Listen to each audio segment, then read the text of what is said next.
Bienvenidos al repaso de la lección de Escuela Sabática número 9, titulada Servir y Salvar. Una lección muy linda, así que te agradecemos por estar allí y vamos a tener una oración para pedirle a Dios que Él nos acompañe. Bendito Dios y Padre nuestro, te damos gracias por la oportunidad de compartir tu palabra y rogamos que bendigas este momento y que bendigas también a todos los que están acompañándonos, escuchando este mensaje. Te lo pedimos en el nombre de Jesús. Amén. Amén.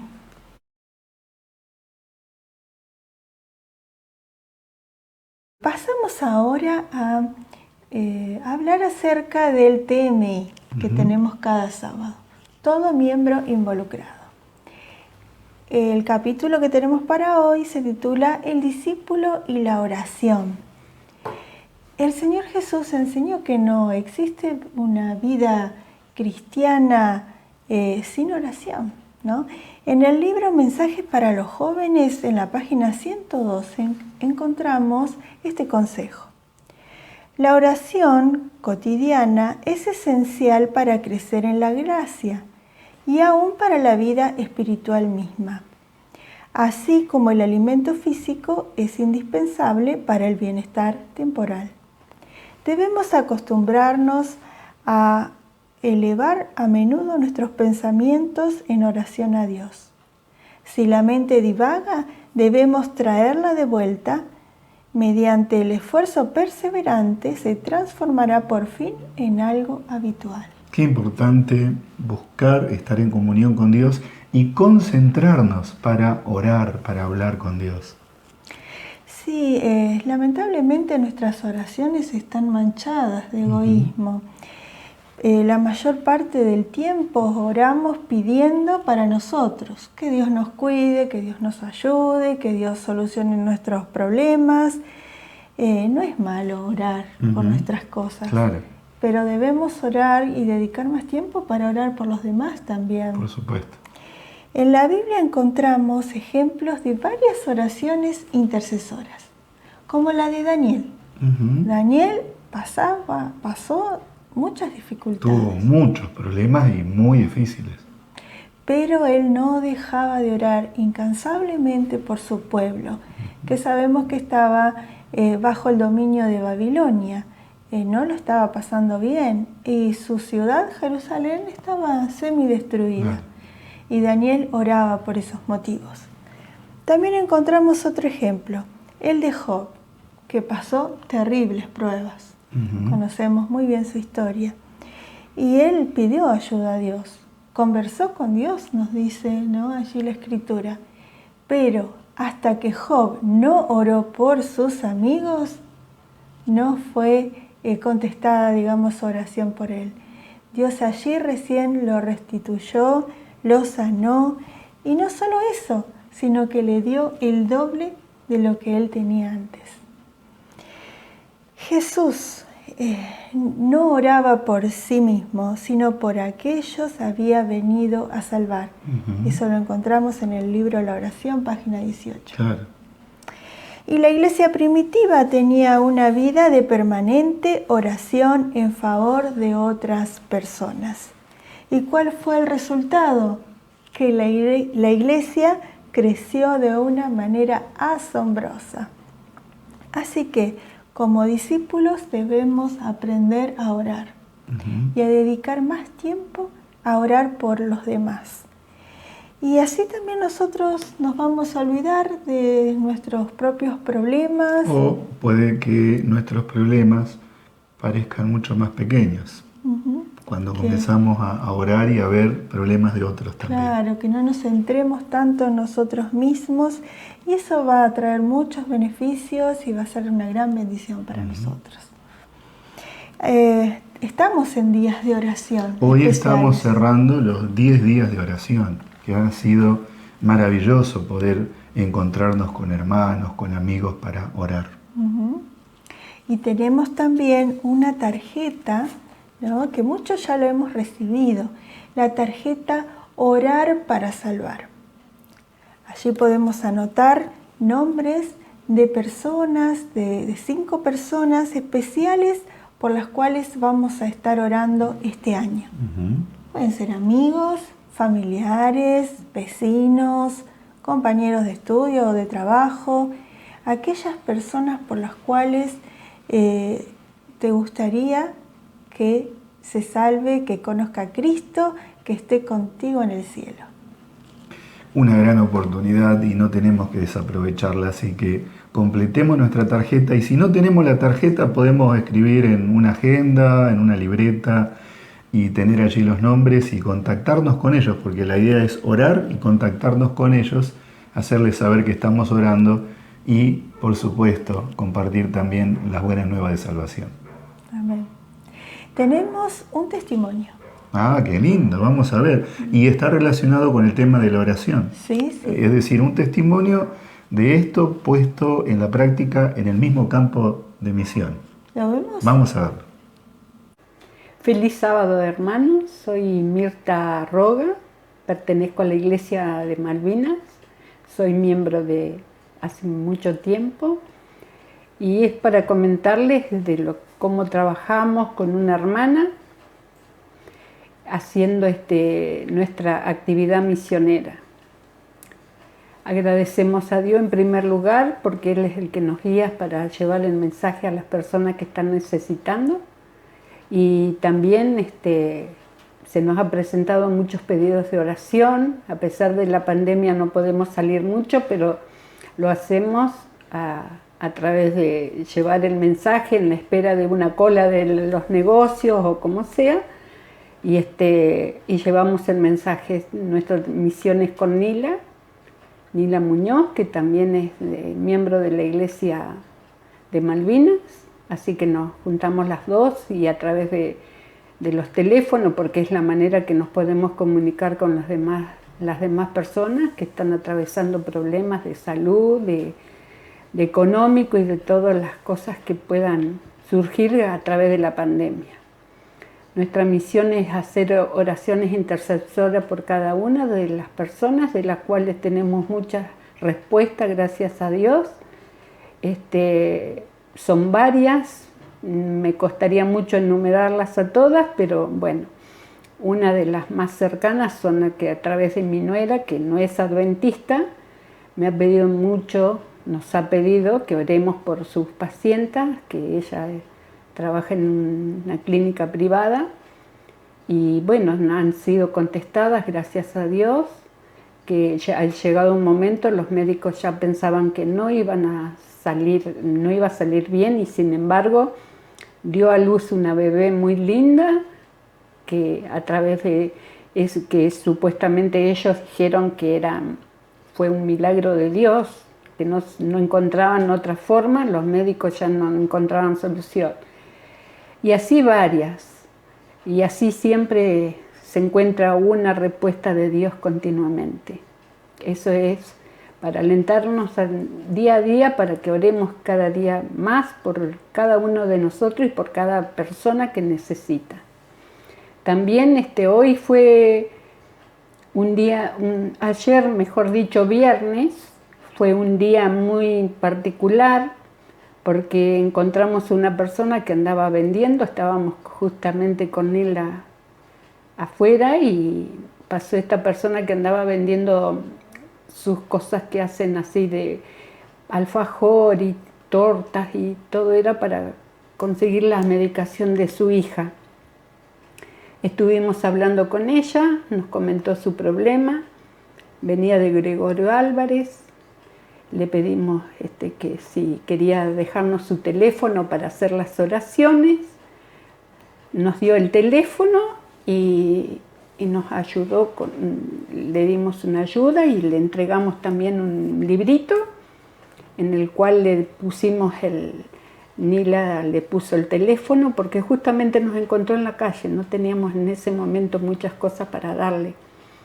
Le dimos el libro, nos dejó ella su teléfono, de la cual vamos a orar por su familia también, por otro hijo que tiene enfermo, y a su vez también nos dijo que si queríamos fuéramos a su casa a orar con ella, así que yo creo que Dios está dispuesto para cada hermano que quiera trabajar para su obra. Así que pedimos que todos nuestros hermanos sigan orando y llevando el mensaje de que es lo primordial en estos momentos de tan difíciles que estamos atravesando todos, por distintos motivos.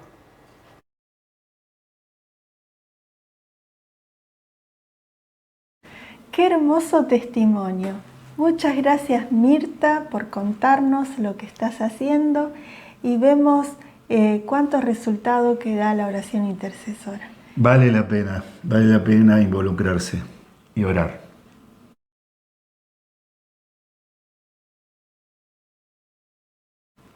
Vamos entonces al repaso de la lección que lleva por título Servir y Salvar, la lección número 9, que está basada especialmente en el capítulo 41, 42 en adelante, el 49 también. Y aquí vamos a ver que se habla acerca del siervo de Dios. Pero vamos a ver de qué se trata esto. Leemos el versículo clave que tenemos, Isaías capítulo 42, versículo 1. He aquí mi siervo, yo le sostendré, mi escogido, en quien mi alma tiene contentamiento. He puesto sobre él mi espíritu. Él traerá justicia a las naciones. Qué lindo que es pensar en Jesús, ¿no? El siervo de Dios. Y pensar en esos lugares donde Jesús anduvo. ¿Te gustaría ir? Y estaría muy bueno. ¿A cuántos le gustaría viajar y caminar por las calles de Jerusalén o por las colinas por donde él anduvo? Estar a la orilla del lago. Del mar de Galilea. Pensar que Jesús hizo por allí sus milagros. Así es. Sin duda que andar con Jesús es mucho más que andar en los caminos donde Jesús anduvo. Andar con Jesús implica hacer las obras que Jesús realizó. Por lo tanto, aunque no podamos ir a Jerusalén, a Palestina, a los alrededores, podemos andar como Jesús anduvo, ¿no? Haciendo las cosas que Jesús hizo. Claro. Y tenemos una pregunta. Gracias por estar acompañándonos, por compartir tus saludos y también tus aportes. Y tenemos una pregunta para dialogar, así que esperamos que puedan escribir en el chat. Y la pregunta es, ¿qué es lo que más te impacta del ministerio de Jesús? Vamos entonces al capítulo 41 de Isaías. Como dijimos hace un rato, la lección habla acerca de un siervo, que podríamos decir un siervo colectivo. Ahora vamos a ver unos detalles. Habla también acerca de un siervo anónimo, individual, y habla acerca de un siervo extranjero. Es decir, que habla de varios siervos, sí. no es el mismo, ¿no? Así que, ¿qué te parece si vamos a la Biblia para tratar de dilucidar de qué está hablando Isaías aquí en cada uno de estos casos de los siervos? Bueno. Y primero vamos al capítulo 41 de Isaías. Allí podemos ver en los primeros versículos que se nos habla acerca de un siervo, ¿no? En el versículo 8 nos dice, pero tú, Israel, eres mi siervo, tú, Jacob, a quien yo elegí, descendiente de Abraham, mi amigo. Entonces aquí se dice que ese siervo es ¿quién? Jacob, ¿no? ¿Quién más decía el versículo? Israel. Israel, o sea que se menciona a Israel y se menciona a Jacob. Y por las cosas que se ven aquí, se está refiriendo al pueblo de Israel. Por eso hablábamos de un siervo colectivo. El capítulo 41 hace referencia al pueblo de Israel como el siervo. Y la verdad es que el pueblo de Israel tenía una misión. Y la misión era compartir al Dios verdadero dar a conocer las obras del Dios verdadero a todas las naciones. Ser luz. Ser ¿no? luz. Ser luz porque ellos estaban en un lugar extranjero donde no conocían al Dios verdadero. Claro, pero lamentablemente el pueblo falló en eso y fue a cautividad en distintos momentos. Los asirios lo oprimieron, pero después Babilonia finalmente llevó cautivo a los pobladores de Jerusalén. Y en ese contexto es en el cual Isaías habla, porque está proyectándose hacia adelante, hacia el futuro, hacia la liberación también del pueblo de Israel. Y el mismo texto ratifica que aquí se está hablando acerca de Israel como pueblo por las declaraciones que se hacen.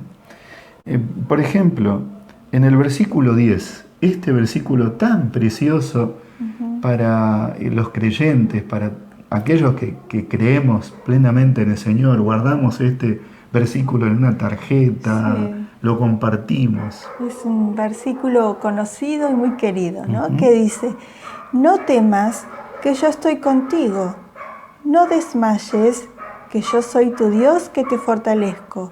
Siempre te ayudaré, siempre te sustentaré con la diestra de mi justicia. Y aquí lo que destacamos es la primera expresión: no temas, no temas. O sea, Dios está hablando a un pueblo que está en dificultades. En el versículo anterior, el versículo 9, 41:9, allí también dice que este pueblo iba a estar en lejanas tierras, pero de allí el Señor le iba a llamar, y dice: mi siervo eres tú, te escogí y no te deseché. Qué importante eso, que a pesar de lo que ya hemos visto, que el pueblo se apartaba de los caminos de Dios, el pueblo fornicaba, dice, con ídolos ajenos, ¿no? Que no adoraba al Dios verdadero, igualmente Dios llamaba, volvía a extender su mano, llamaba nuevamente a su pueblo, porque aquí lo dice que Él lo había escogido y que a pesar de todo eso no lo había desechado. Qué notable, que alguien te elija, a pesar de tus defectos, de tus errores. Qué importante. Y el versículo 14 dice: no temas, gusano de Jacob, oh vosotros los pocos de Israel. O sea, queda muy claro aquí que este siervo de quien se está hablando en el capítulo 41 es el pueblo de Israel como nación. Aquí lo expresa. Yo soy tu socorro, dice Jehová, el Santo de Israel es tu Redentor. Una promesa hermosa la que Dios hace aquí en este pasaje. Y esa promesa era para el pueblo de Israel, estaba en el futuro cuando Isaías la hizo, pero esta promesa llega también para nosotros. Para nosotros, sí. Así como tomamos para nosotros estos versículos tan alentadores que nos deja el Señor, también podemos sentir que se extiende esa invitación, se extiende ese cuidado, se extiende ese amor de Dios que no nos desecha, que nos ve tal vez como un pueblo pequeñito, como un gusano, dice aquí. Que puede parecer hasta despectivo decir un gusano. Sin embargo, es para que podamos entender qué somos nosotros delante de Dios. Somos nada. Somos pecadores, tenemos inclinaciones a alejarnos de Dios, pero Él dice: no temas, gusano, no temas. El versículo 14 era: gusano de Jacob, no temas, porque yo soy tu Dios. Y aunque nosotros nos sintamos a veces con padecimiento porque por las cosas que hemos hecho o por la situación en la que vivimos, el Señor dice: yo te elegí. Y Él nos eligió. Así que podemos tener la seguridad de la presencia de Dios y la obra que Él está dispuesto a hacer en nuestras vidas. Amén. ¿No? Entonces, el capítulo 41 trata acerca de este siervo corporativo, que es el pueblo de Israel, ¿Y cuál es el rol de este pueblo? ¿Cuál es el rol de este siervo? Podríamos decir que el rol de este siervo es confiar en Dios en primer lugar. Confiar en Dios. Claro, porque ellos, como dijimos, se habían apartado y habían confiado en otros dioses. Y tenían que volver a Dios, confiar a Dios y mostrar al resto del mundo esa confianza, esa fe verdadera. Exactamente. Es decir, confiar y compartir esa confianza con otros. Y el capítulo 48 aquí también tiene que ver con el rol de este pueblo y que podemos decir que este siervo es el pueblo de Dios, en esta época es Israel, pero en nuestro tiempo está constituido por todos aquellos que siguen las enseñanzas del Maestro y confían en el Dios Todopoderoso. Por lo tanto, podemos estar incluidos en este grupo. Pero en el capítulo 48, versículo 20, se presenta otra actividad que tenía que cumplir este siervo. ¿Qué dice? Dice, salid de Babilonia, huid de entre los caldeos. Anunciad esto con voz de alegría, publicadlo, llevadlo hasta los extremos de la tierra. Decid, el Señor redimió a su siervo Jacob. Es notable. Dios entonces le dice a este pueblo, tú tienes que confiar, pero hay algo más que tienes que hacer, salir de Babilonia.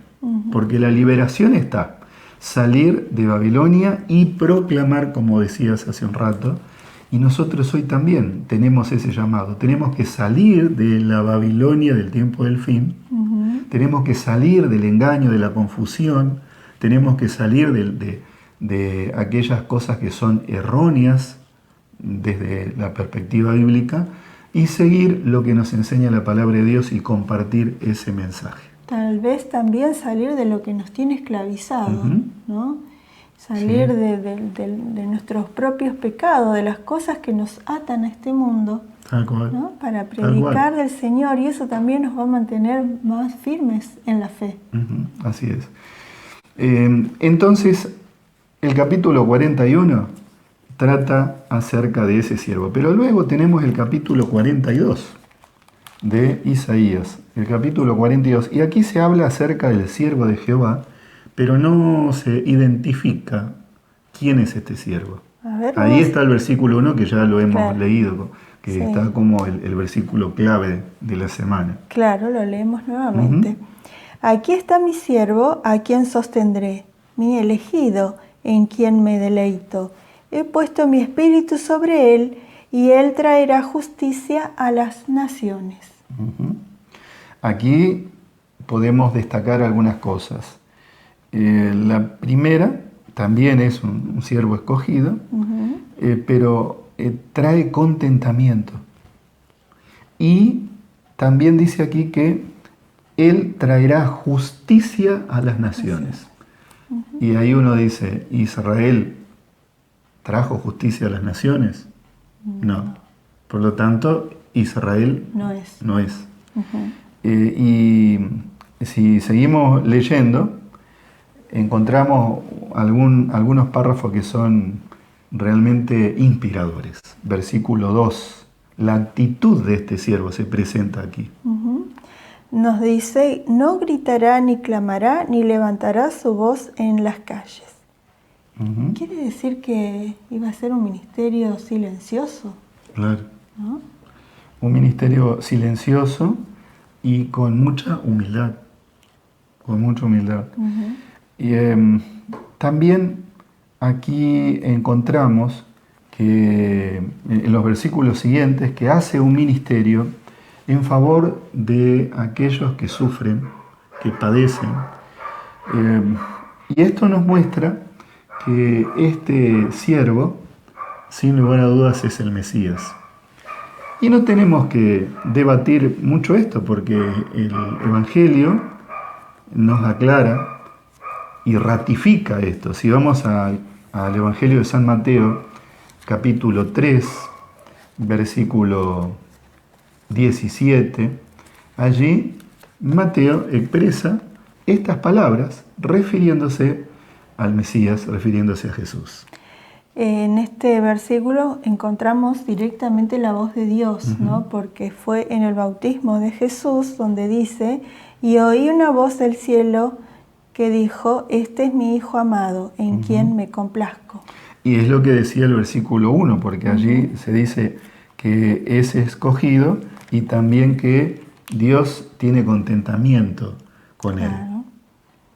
Y Mateo toma esto y lo relaciona con lo que Isaías dice. Pero también en el capítulo 17 de San Mateo, versículo 5, a ver si vemos allí, tenemos otra declaración. San Mateo 17:5. Dice, mientras él aún hablaba, una nube luminosa los cubrió, y una voz desde la nube dijo, este es mi Hijo amado, en quien me complazco, escuchadlo a él. Otra vez se hace referencia a este pasaje de Isaías 42:2, y se está hablando, por supuesto, del Mesías. En el Evangelio de San Lucas, el capítulo 2, también encontramos palabras en relación a estos textos de Isaías 42. Evangelio de San Lucas capítulo 2, versículo 32. Dice, luz para ser revelada a las naciones y gloria de tu pueblo Israel.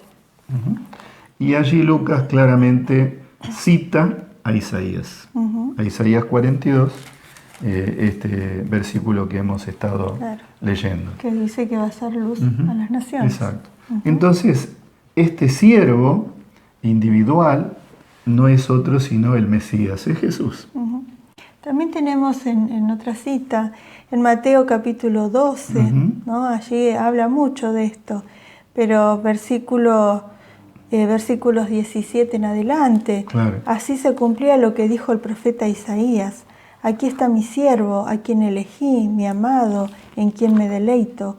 Pondré mi espíritu sobre él y a los gentiles anunciará juicio.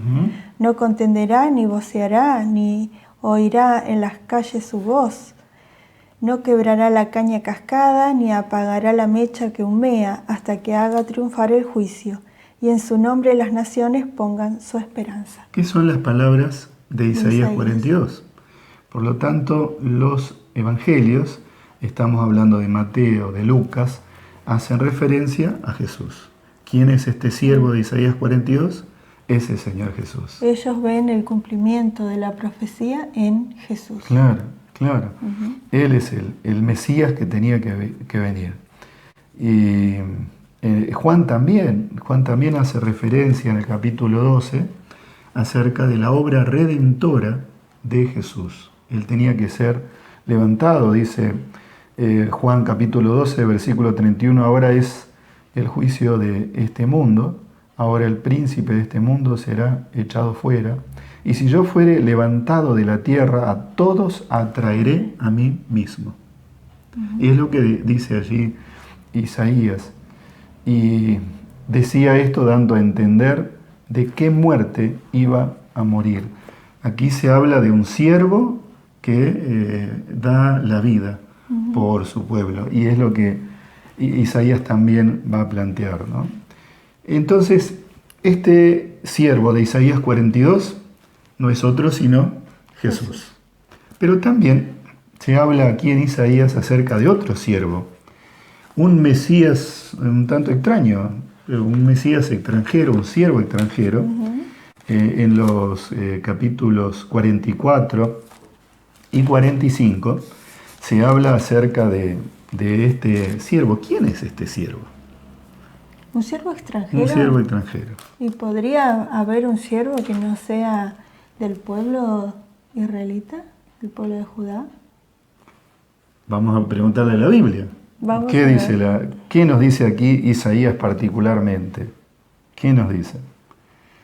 Podemos leer en Isaías 45, versículo 1.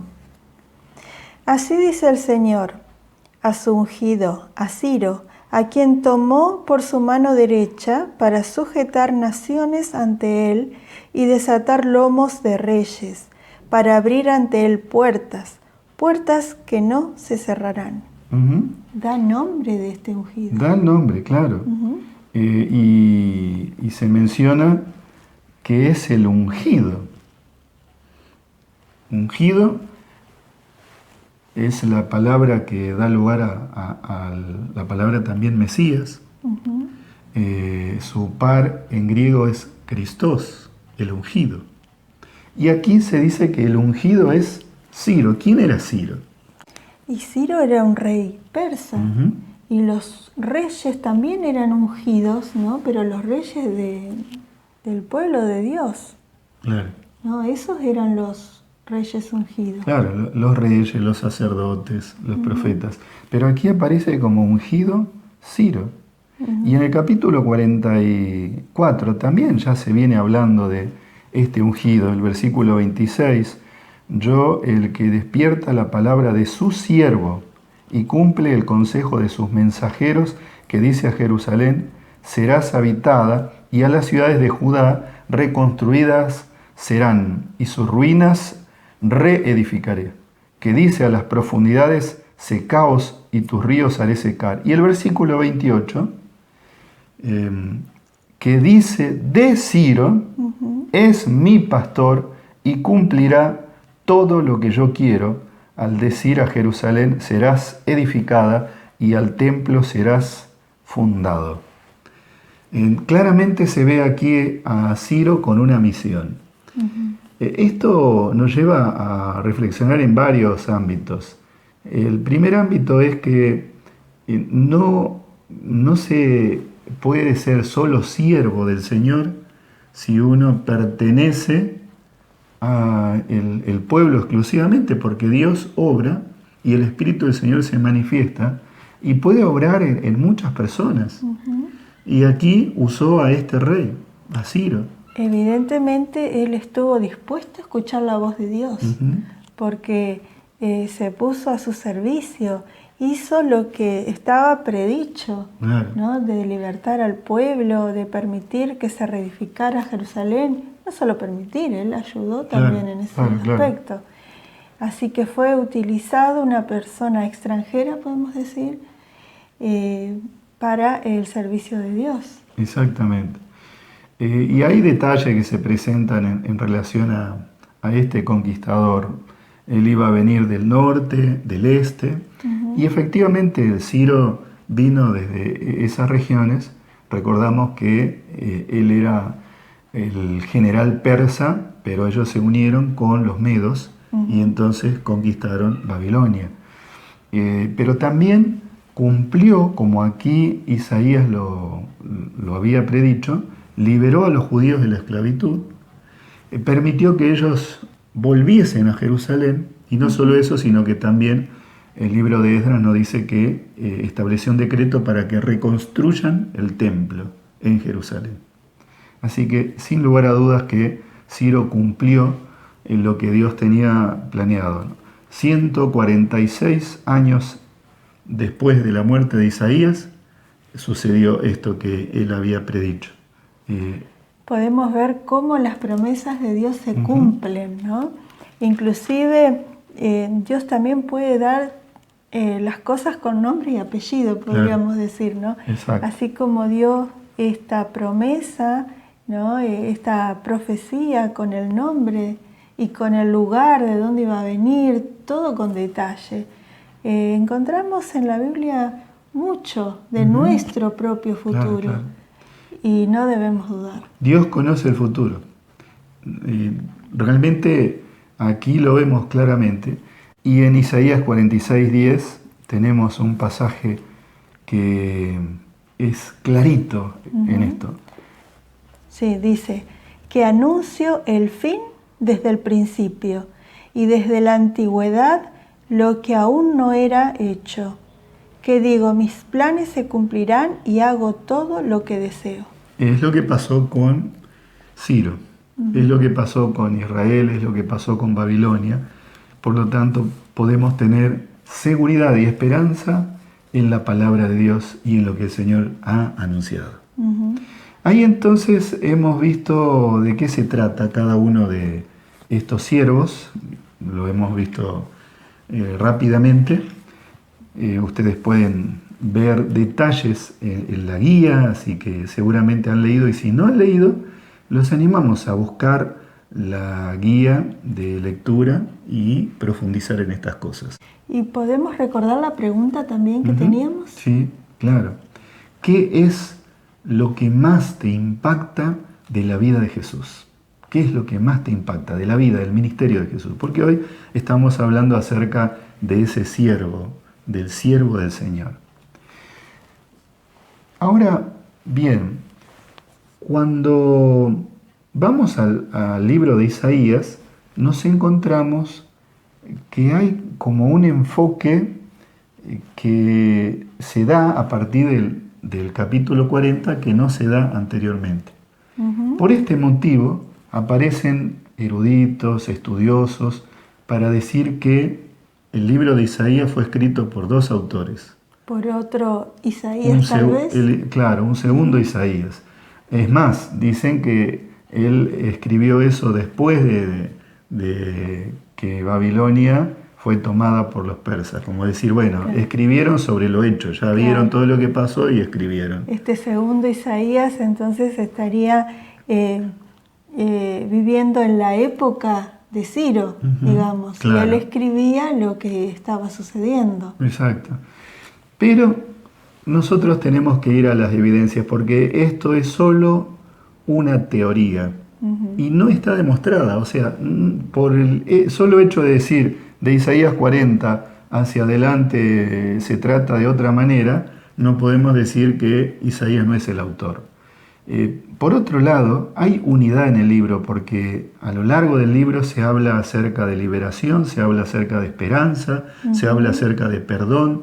Ya si vamos al capítulo 1, versículo 18, allí hay una promesa que tiene que ver con la liberación y el perdón. Venid a mí y estemos a cuenta, si tu pecado fuese rojo como la grana, vendrán a ser como blanca lana. Y este mensaje de salvación va hasta el final del libro. Además, en los escritos más antiguos que se conocen, que han sido los que se descubrieron en las cuevas de Qumran, donde se encontró el libro de Isaías completo. Sí, y allí está todo lo que tenemos aquí en la Biblia con la misma unidad. Claro. No se encuentra un quiebre entre los primeros capítulos y a partir del 40 como si hubiese otro escritor. Claro, no está separado. No. Y esto es una evidencia más de que el autor es el mismo, fue Isaías. Y esto nos tiene que llevar a nosotros a reflexionar. ¿Creemos en la palabra de Dios o no creemos? Porque finalmente esta es una cuestión de fe. Yo acepto que la Biblia es la palabra de Dios. Y si acepto que es la palabra de Dios, ese mensaje lo voy a recibir como tal y va a ser una bendición para mi vida. Ahora, si yo comienzo a cuestionar todo, y sí, puedo encontrar puntos para poner dudas, y claro que sí, claro que puedo encontrarlos. Y de hecho hay gente que lo hace, ¿no? Y creo que no aclara sus dudas, ni tampoco ayuda a aclararlas a los demás, sino que confunde. Y creo que es falta de fe esto, no creer en la totalidad de la Escritura. Es que cuando nosotros dejamos de lado la Escritura y la ponemos en tela de juicio, vamos a perder una solidez en las enseñanzas, porque ¿cuál va a ser nuestro parámetro? ¿En qué nos vamos a afirmar? Todo va a ser relativo. Entonces, finalmente, todo vale, todo está bien. Vamos a terminar diciendo todo está bien. Y en la palabra de Dios aquí leímos en Isaías 48, donde el llamado de Dios al pueblo era salgan de Babilonia, salgan de la confusión. Y para salir de eso tenemos que tener la Biblia como la fuente autoritativa de verdad, de regla, de fe. Claro, ¿no? Claro. En la carta a los Hebreos, en el capítulo 11, versículo 37, allí hablando acerca de los héroes de la fe, Pablo menciona que algunos fueron muertos aserrados, serruchados. Y se considera que Isaías. Quien murió de esa manera fue Isaías. Ahora, qué curioso, ¿no? Que se quiere serruchar el libro de Isaías, así como él se supone murió. Entonces, no serruchemos la palabra de Dios. Mantengámosla completa, porque es la palabra de Dios y ahí está el mensaje para nosotros. Claro, no busquemos solamente lo que nos gusta o lo que nos conviene de la palabra del Señor. No quitemos aquellas partes que tal vez nos cuestan entenderlas o nos cuesta cumplirlas, sino que todo viene del Señor y bueno, hay que aceptarlo. Exacto. Por eso Isaías escribió, él murió en realidad 146 años antes de El que cumplimiento Ciro de la cumpliese esto. Y esto es esperanzador. Nosotros tenemos profecías y podemos confiar también en lo que el Señor nos ha dejado. Amén. Pero vamos al capítulo 49 de Isaías y vamos a volver a considerar, si te parece bien, Vivian, unos versículos del capítulo 42. Porque en el capítulo 49 se habla también del siervo de Jehová, pero aquí no aparece anónimo, sino que se dice que ese siervo es Israel. Y uno dice, bueno, pero ¿a quién se refiere aquí? En el capítulo 41 dijimos que se refiere a Israel como pueblo, pero aquí el capítulo 49, cuando habla de siervo, ¿a quién se refiere? Y para analizar esto tenemos que leer el texto. Y vamos a encontrar que hay una coincidencia entre lo que dice aquí este capítulo con lo que dice el capítulo 42. Pero vamos a leer unos versículos. Creo que desde el versículo 1 nos da mucha información. A ver. ¿No? Oídme, islas, y escuchad, pueblos lejanos. El Señor me llamó desde antes que yo naciera. Desde el seno de mi madre tuvo mi nombre en memoria. Convirtió mi boca en espada aguda. Me cubrió con la sombra de su mano. Me cubrió en su aljaba. Y me dijo, Israel, tú eres mi siervo, en quien exhibiré mi esplendor. Pero yo dije, por demás he trabajado en vano y sin provecho, he consumido mi fuerza. Sin embargo, mi causa está ante el Señor, mi recompensa con Dios. Entonces aquí se está hablando de un siervo escogido, así como en el capítulo 42. Y además está diciendo que va a tener una repercusión completa en todas partes. Inclusive dice que ya desde el seno de su madre tenía el nombre. Como una preexistencia, inclusive. Claro, y también como un siervo individual. Claro. ¿No? Y habla de que, bueno, su boca como una espada aguda, ¿no? O sea, sus enseñanzas iban a ser penetrantes. Claro. Sí, y la espada se usa en el Nuevo Testamento para referirse a la palabra de Dios. También, unos versículos más adelante, el versículo 6, dice, poco es para mí que tú seas mi siervo, para levantar las tribus de Jacob y para que restaures el remanente de Israel. También te di por luz de las naciones, para que seas mi salvación hasta lo postrero de la tierra. Entonces, este siervo no puede ser el pueblo de Israel, porque aquí está diciendo que este siervo va a levantar a las tribus de Jacob y va a restaurar Israel, y que va a rescatar también al remanente. Este siervo, sin lugar a dudas, es el mismo siervo del que se habla en el capítulo 42, es el Señor Jesús. El versículo 7 dice, así ha dicho Jehová, Redentor de Israel, el santo suyo, al menospreciado de alma, al abominado de las naciones, al siervo de los tiranos. Verán reyes y se levantarán príncipes y adorarán por Jehová porque fiel es el Santo de Israel, el cual te escogió. Sin duda que este siervo del capítulo 49 es el Señor Jesús.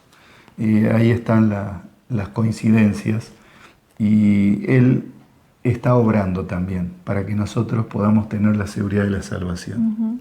Obró en el pasado en favor del pueblo de Israel y sigue obrando por el remanente, sigue obrando por sus hijos fieles. Hay esperanza de salvación, de redención con Jesús. Amén.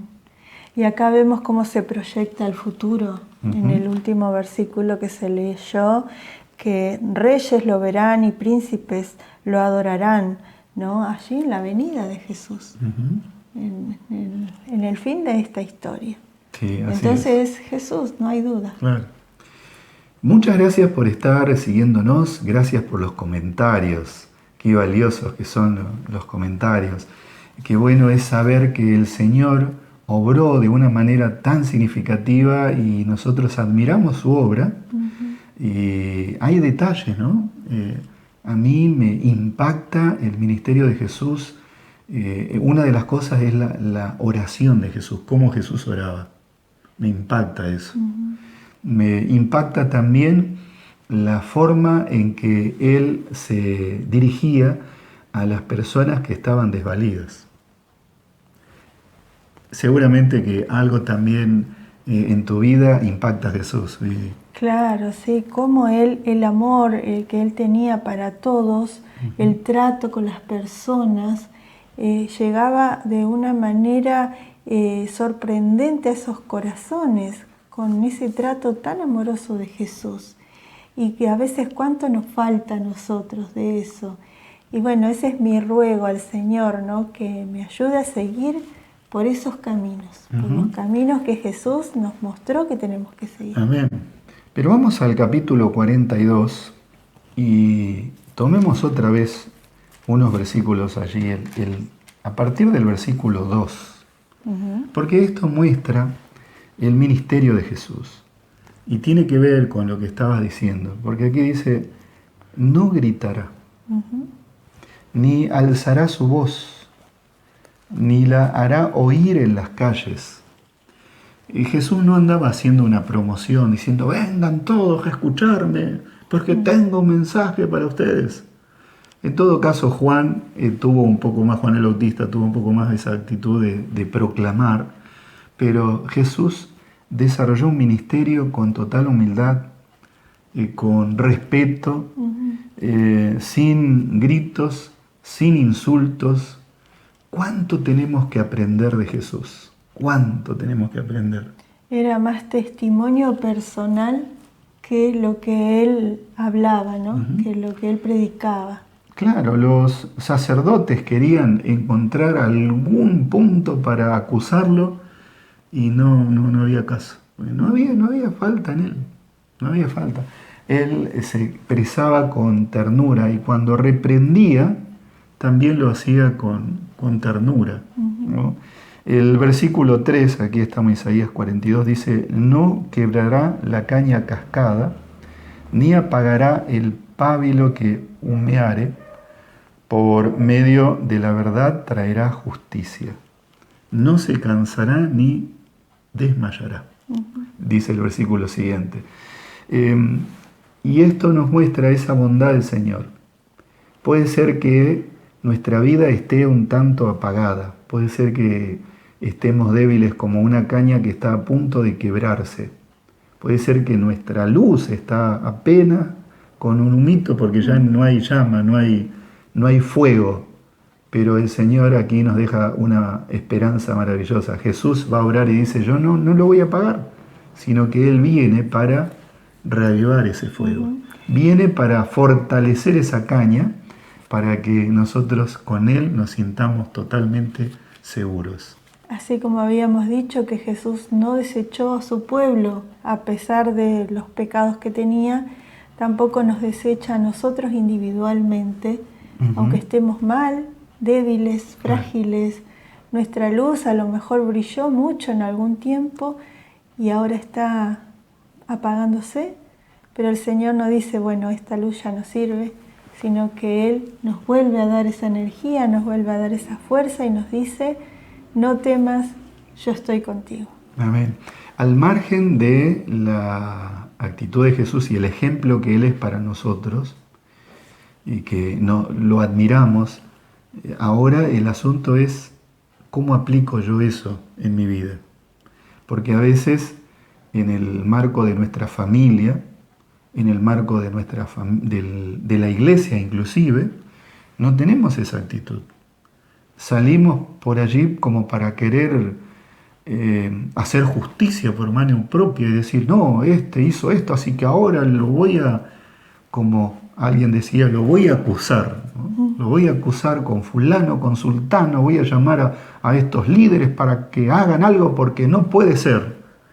Y Jesús, qué actitud tan tierna, dulce y diferente que Él tenía. Porque Él veía en cada persona a alguien que podía ser restaurado. Y buscaba eso, y sus palabras estaban en esa dirección. Y hay una declaración al final de la lección que nos habla acerca de esa actitud de Jesús. Y vamos a compartir esa declaración que está allí al final. Nos habla acerca de la forma en que Jesús se dirigía a las personas, inclusive cuando las personas cometían falta. Encontramos esta cita en Obreros Evangélicos, páginas 120 y 121. En la obra de ganar almas se necesita mucho tacto y sabiduría. El Salvador no suprimió nunca la verdad, sino que la declaró siempre con amor. En su trato con los demás, Él manifestaba el mayor tacto y era siempre bondadoso y reflexivo. Nunca fue rudo, nunca dijo sin necesidad una palabra severa, nunca causó una pena innecesaria a un alma sensible. No censuró la debilidad humana, denunció sin reparos la hipocresía, la incredulidad y la iniquidad, pero había lágrimas en su voz cuando pronunciaba sus penetrantes reprensiones. Nunca hizo cruel la verdad, sino que manifestó siempre profunda ternura hacia la humanidad. Cada alma era preciosa a su vista, se portaba con divina dignidad y se inclinaba con la más tierna compasión y consideración sobre cada miembro de la familia de Dios. En todos veía almas que era su misión salvar. Maravillosa declaración. Y cuántas cosas que podemos destacar aquí. Él no se airaba, Él reprendía con amor, decía la verdad, pero de la manera conveniente, con tacto. Y interesante eso, que cuando Él reprendía había lágrimas en su voz.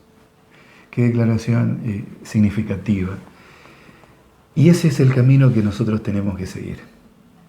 Andar en los caminos de Jesús significa hacer las obras que Él hizo y vivir como Él vivió. Claro, nosotros somos humanos y nuestro temperamento nos traiciona.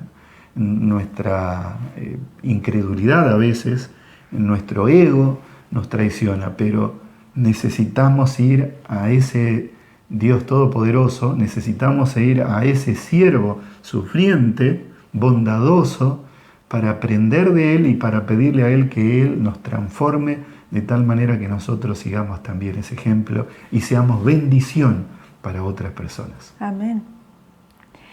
Bueno, ya hemos llegado al final de esta lección tan hermosa. Hablar de Jesús es tan lindo, se nos pasa el tiempo volando y no queremos dejar de hacerlo. Pero bueno, los invitamos a seguir estudiando estas hermosas lecciones durante la semana. Y vamos a orar, ¿no? A pedir al Señor su bendición. Querido buen Padre que estás en los cielos, santificado sea tu nombre, Señor, te glorificamos en este tu día.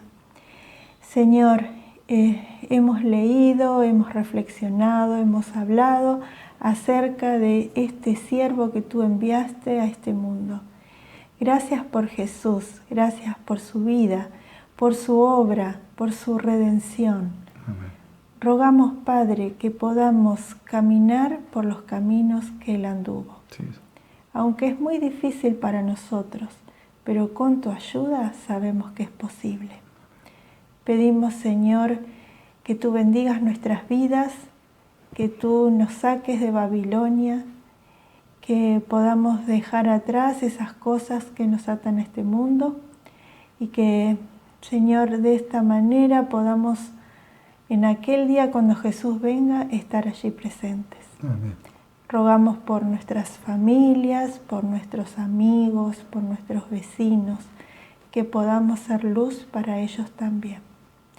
Pedimos todas estas cosas sin merecerlas en el santo nombre de Jesús.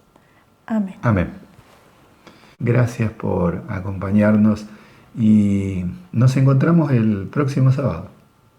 Que la gracia del Señor Jesús, El amor de Dios y la comunión del Espíritu Santo sean con todos vosotros. Amén. Amén.